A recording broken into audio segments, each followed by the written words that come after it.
કાંકરા તાલુકાના નાનોટા જીનમાં બનાસ બેંકના ચેરમેન અને વાઇસ ચેરમેનનો સત્કાર સમારંભ યોજાયો. ઉત્તર ગુજરાતના બનાસકાંઠા જિલ્લાની બનાસ બેંકના ચેરમેન ડાયાભાઈ પિલિયાતર અને વાઇસ ચેરમેન કેશુભા પરમારનો સત્કાર સમારંભ ગુજરાત વિધાનસભાના અધ્યક્ષ શંકરભાઈ ચૌધરીની અધ્યક્ષસ્થાને યોજાયો, જેમાં જિલ્લા ભાજપ પ્રમુખ કીર્તિસિંહ વાઘેલા, કાલાભાઈ પટેલ આગેવાન, ગુમાનસિંહ ચૌહાણ, કનુભાઈ વ્યાસ, શ્રેયાંશ પ્રજાપતિ, ભારતસિંહ ભટ્ટેસરિયા, હરગોવનભાઈ સિરવાડિયા, થરા માર્કેટિયાના પૂર્વ ચેરમેન અણદાભાઈ પટેલ, કાંકરા તાલુકા ભાજપ પ્રમુખ ઈશ્વરભાઈ પટેલ,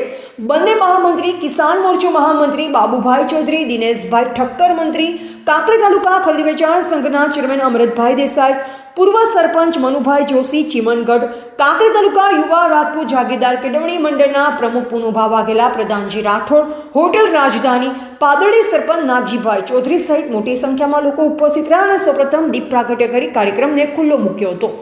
મોટી સંખ્યામાં સહકારી મંડળીઓના ચેરમેન અને વાઇસ ચેરમેન સહિત મંત્રીઓ અને નેતાઓ સાથે ખેડૂતો અને ભારતીય જનતા પાર્ટીના કાર્યકરો ખાસ કરી ઉપસ્થિત રહ્યા હતા, જેમાં બનાસ બેંકના નવનિયુક્ત ચેરમેન અને વાઇસ ચેરમેનને શંકરભાઈ ચૌધરીએ શુભેચ્છા પાઠવી અને ફુલહાર પહેરાવી સાલ ઉઢાડી સન્માન કરવામાં આવ્યું હતું. અને હવે બનાસ બેંક દરેકને ઉપયોગી બની છે અને ખેડૂતો અને દૂધ ગ્રાહકો સહિત અન્ય ખાતાધારકો માટે બનાસ બેંકની દરેક યોજનાનો લાભ મળી શકે તેવા ઉમદા પ્રયત્ન કરવામાં આવશે.